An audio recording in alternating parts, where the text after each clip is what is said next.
Bueno, seguimos analizando los arcanos mayores según el autor anónimo del libro de Los arcanos mayores del tarot, de la editorial Herder. Arcano 10. La rueda de la fortuna. El autor le llama el arcano de la naturaleza caída. Y presenta las siguientes citas en el inicio del capítulo. Eclesiastés 1. Vanidad de vanidades, todo es vanidad. Lo que fue, eso será. Y lo que se hizo, eso se hará. Nada nuevo hay bajo el sol. Nada nuevo hay bajo el sol. Vuelve sobre esto en otros arcanos posteriores. Esta es la primera vez que habla de esto. Este es el axioma de la inteligencia humana. O de la inteligencia, mejor dicho, de la inteligencia de la serpiente. Nada nuevo hay bajo el sol. ¿Por qué? Porque vivimos en un mundo cerrado. Vivimos dentro del mundo de la serpiente, del Uroboros, de la serpiente que se muerde la cola, el círculo, la rueda que gira. Y que siempre se repite lo mismo una y otra vez sin haber posibilidad de huir, de salir de ese eterno retorno. Esa es la naturaleza caída. Es un mundo en el cual nada entra y nada sale, todo se repite una y otra vez. También cita el credo. Por nosotros, los hombres, y por nuestra salvación, bajó del cielo, y por obra del Espíritu Santo se encarnó de María, la Virgen, y se hizo hombre, y subió al cielo, y está sentado a la derecha del Padre. Bajó del cielo.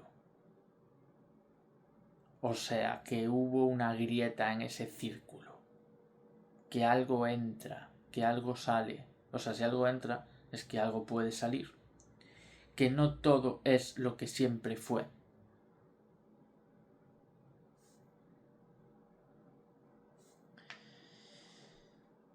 El aspecto práctico de este arcano es la relación entre la animalidad y la humanidad. Integrar lo animal y lo humano sin rechazar nada. Integrar ambos sin rechazar nada. Consiste en cómo descender al plano animal sin animalizarse y cómo hacer que la animalidad suba sin coacción al plano humano. Aquí tenemos un animal que dice el autor del libro, el autor anónimo, dice que es un mono, como un humano que se animaliza, que desciende. Aquí tenemos un perro, como ejemplo de animal que busca lo humano, que quiere ascender hasta lo humano. Y aquí arriba, al margen de la rueda, en un pedestal que lo mantiene fijo, aquí está la esfinge. La esfinge como centro estable, como síntesis prototípica de la animalidad sagrada. ¿Qué define a la animalidad sagrada? La obediencia espontánea a Dios. ¿Qué es lo contrario de la animalidad sagrada? La bestialidad.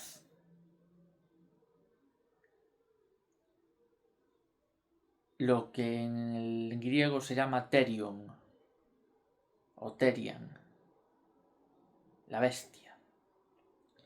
Lo contrario es la animalidad sagrada o el querubín, la esfinge, está formado por los 4 animales querúbicos, los 4 animales relativos a los 4 signos fijos del zodíaco: el toro o el buey, el águila, el ángel y el león. El toro de Tauro, el león de Leo, el ángel de Acuario y el águila de Escorpio.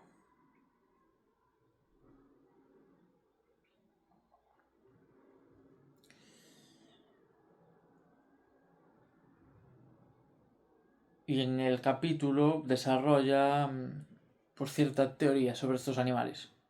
Dice que el águila representa la elevación del espíritu y el corazón. En cuanto querubín, en cuanto bestia, es el instinto de agresión o ataque fulgurante. El león representa la valentía moral de los mártires, el arder por una causa. Y en su sentido instintivo bestial, la ferocidad. El toro habla de la concentración productiva, de la meditación. Tauro es el signo de Buda. Y su aspecto negativo es el ímpetu ciego. Y el ángel es la conciencia objetiva que toma todo con igual interés. Y su aspecto negativo es el cinismo, que es igual de indiferente ante todo. Bueno, el toro se conjuga con el águila como Tauro con Acuario, como Tauro con Escorpio, y el león se conjuga con el ángel como Leo con Acuario, los signos que están en oposición. Y lo que tenemos es un toro alado y un león alado. El toro, cuando se junta con el águila, tenemos aquí el toro y el águila, la tendencia a la altura, el águila, y la tendencia a la profundidad, el toro. ¿Cómo se conjugan? Aquí estamos hablando de lo que hablamos en los capítulos anteriores, de los 4 animales, los 4 signos cardinales, o sea, los 4 puntos cardinales, los 4 signos fijos, o las 4 letras del nombre de Yahvé, los 4 verbos del mago: callar, saber, querer y poder. Pues aquí tenemos, en el toro y el águila, tenemos los verbos callar, relativo al águila, y querer, relativo al toro. Primero es el callar, como decíamos en capítulos anteriores. Primero es el callar, que es la represión del ímpetu ciego del toro. El águila le aporta el silencio al toro. Y luego viene el querer, que es el águila adquiere la perseverancia del toro.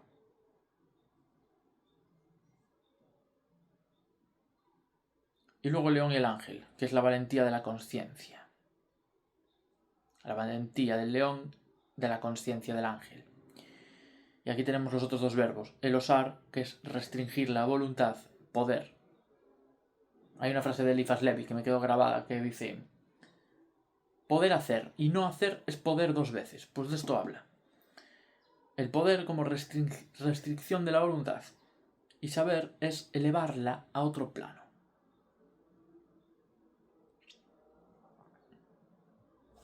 Entonces esto consiste, estos 4 verbos, estos 4 animales, estos 4 puntos cardinales, de lo que nos hablan es de transformar la rueda del automatismo psíquico en esfinge.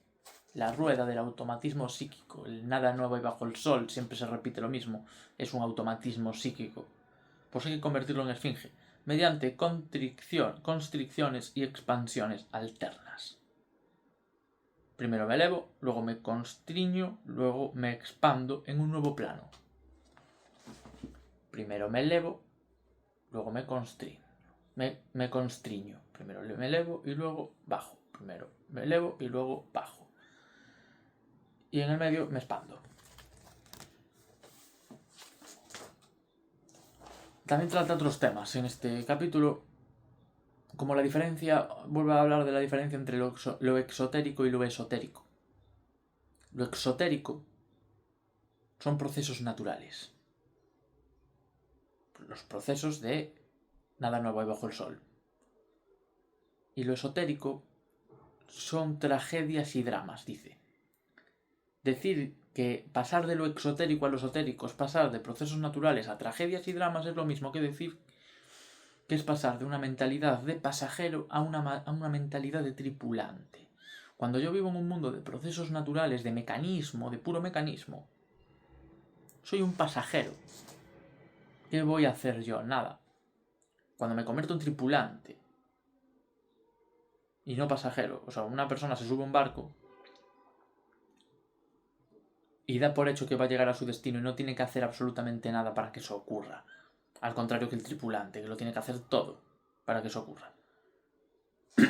Pues lo esotérico sería esotérico no porque hubiera un deseo de que eso permaneciera oculto, sino porque hay un deseo por parte de las personas de no acceder a esa dimensión de responsabilidad. Otra forma de decirlo es el paso del círculo cerrado a la espiral, del eterno retorno al milagro. ¿Cuál es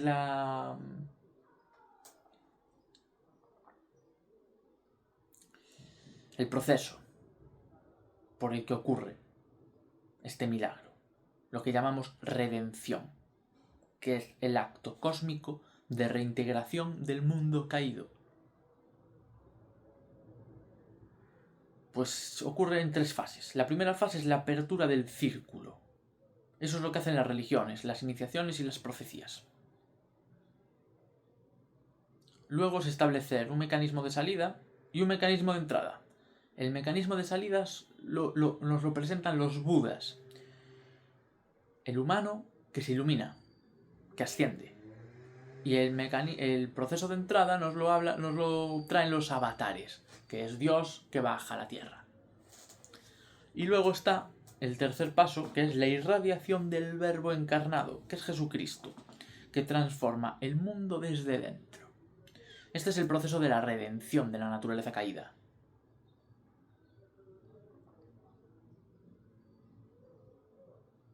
Entonces, en la naturaleza es donde se encuentran los mundos creado y el mundo de la serpiente. El mundo de la creación es el mundo de Dios, el mundo de la serpiente es el mundo caído.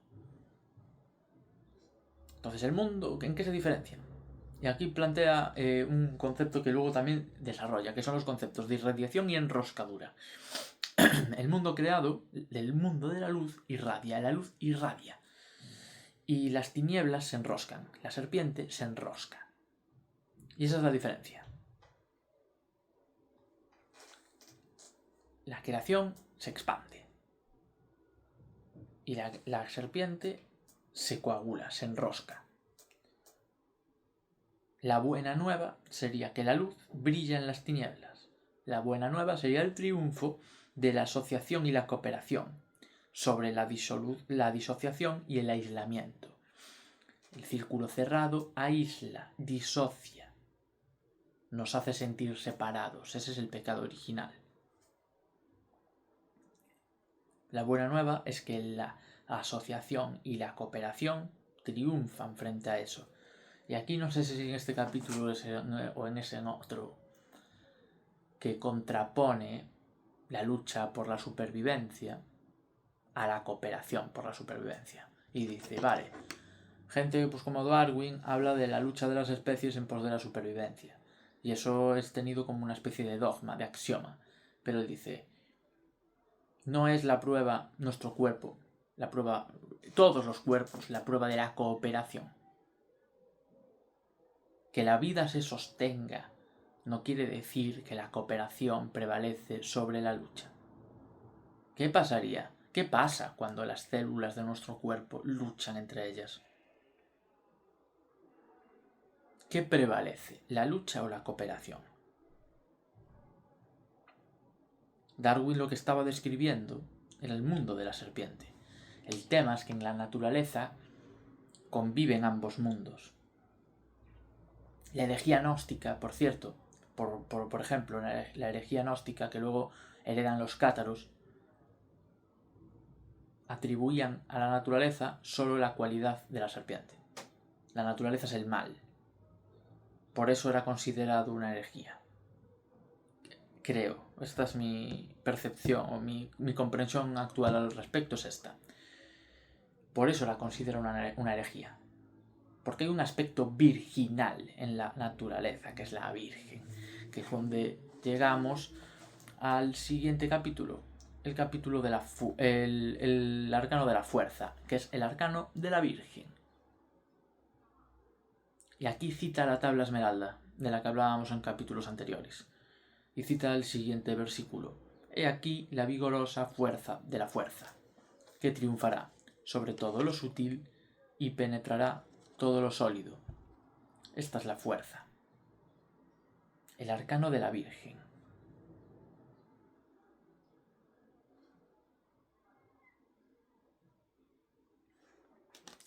Acabando con el arcano anterior, en este arcano de la Virgen inicia con las siguientes palabras. Dice, la carta precedente trataba de la transformación de la animalidad caída en animalidad santa, siendo esta última la obediencia espontánea a Dios, sin injerencia de la reflexión, la duda o cualesquiera intereses.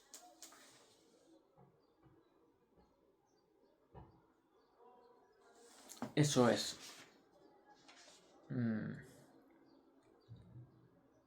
la enseñanza del arcano 10, del arcano de la rueda de la fortuna. La obediencia espontánea a Dios.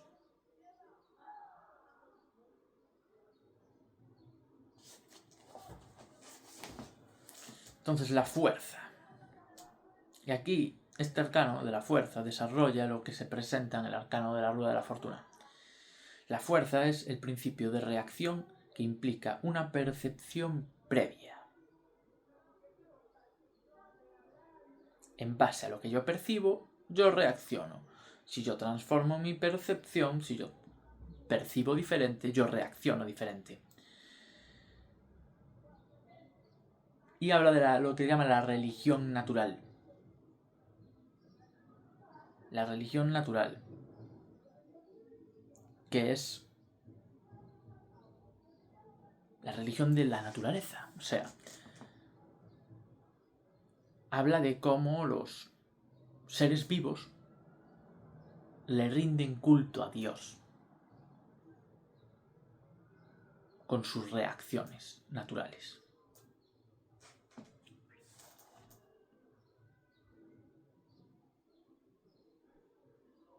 Y aquí tenemos como dos elementos, que es la percepción y la reacción.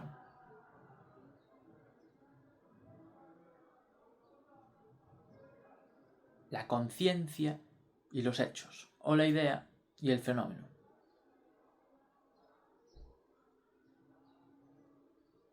Y en la fuerza tiene un doble aspecto del que acabo de hablar, que es la vida, la cooperación o la lucha y la electricidad. Contrapone el autor la vida a la electricidad. Entonces este doble aspecto es el aspecto de la Virgen y el aspecto de la serpiente. La Virgen percibe lo alto con la mirada inocente, porque solo anhela ver. Y su reacción es el parto, la realización de lo percibido. Esto resuena mucho con los arcanos 2 y 3. El arcano 2 percibe, y el arcano 3, o sea, la papisa percibe, y la emperatriz pare, realiza lo percibido. Pero como un parto, no como una acción consciente, voluntaria, sino como algo que ocurre, algo que nace. Luego está el aspecto serpiente, que no percibe la vertical, sino en la horizontal, con una mirada escrutadora que quiere atrapar la presa. Y su reacción ya no es el parto. Su reacción implica un goce estéril. El principio de la serpiente es el principio de la oposición que produce energía y desgaste. Y el principio de la Virgen es la concordancia que engendra fuerza. Porque la fórmula de la fuerza es la unión hace la fuerza, en su aspecto cuantitativo, y en su aspecto cualitativo es la unidad la unidad es la fuerza.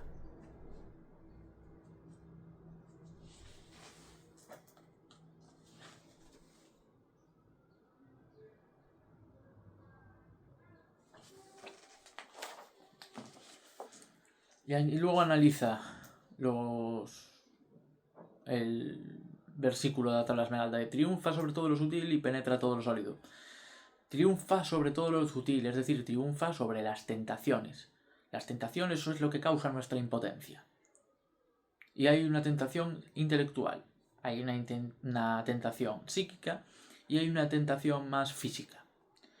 La tentación intelectual es la duda. Es lo que genera impotencia en el intelecto, la duda, la falta de coordinación entre el ojo superior y el ojo inferior. Mientras que el hermetismo sería el lazo de unión entre ambos.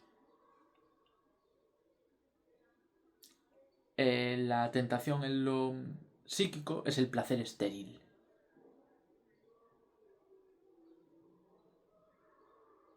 El placer es la concordancia entre el deseo y los acontecimientos. Cuando ocurre lo que yo deseo, siento placer.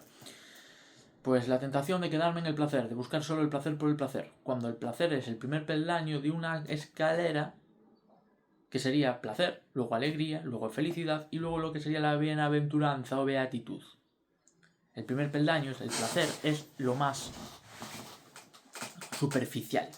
Es el primer peldaño. Es el aspecto más superficial de esta escalera. Nos estaríamos quedando en la superficie de lo que sería el goce divino. Y luego está la tentación del poder. La tentación de querer crucificar a los demás. El falso poder. Ordenar a los demás. ¿Utilizando qué? Pues el poder de lo mecánico. La coacción. Y luego está el verdadero poder, que es la crucifixión. El yo, el crucificar al hombre viejo, básicamente. Esto es penetrar, esto es triunfar sobre todo lo sutil. Y luego penetrar todo lo sólido es penetrar todo obstáculo a nuestra libertad de movimiento. Y tenemos otra vez lo mismo. Tenemos 3 planos, el intelectual, el psíquico y el físico. Y tenemos 3 tipos de rigideces que hay que ablandar y que la fuerza ablanda. Un sistema intelectual rígido, un complejo psíquico y la esclerosis, la rigidez física. La fuerza dice que puede penetrar todos estos problemas. Bueno, estos 2 arcanos, la verdad es que a medida que avanzamos, los arcanos se vuelven más complejos y la explicación teológica es más compleja.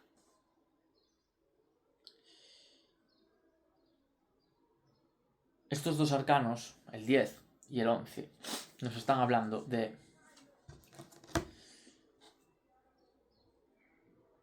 religarnos con la naturaleza.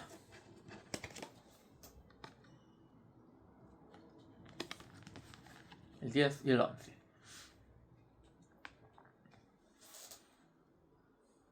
Nos está hablando de discernir qué hay de sagrado en la naturaleza y qué hay de corrupto en la naturaleza.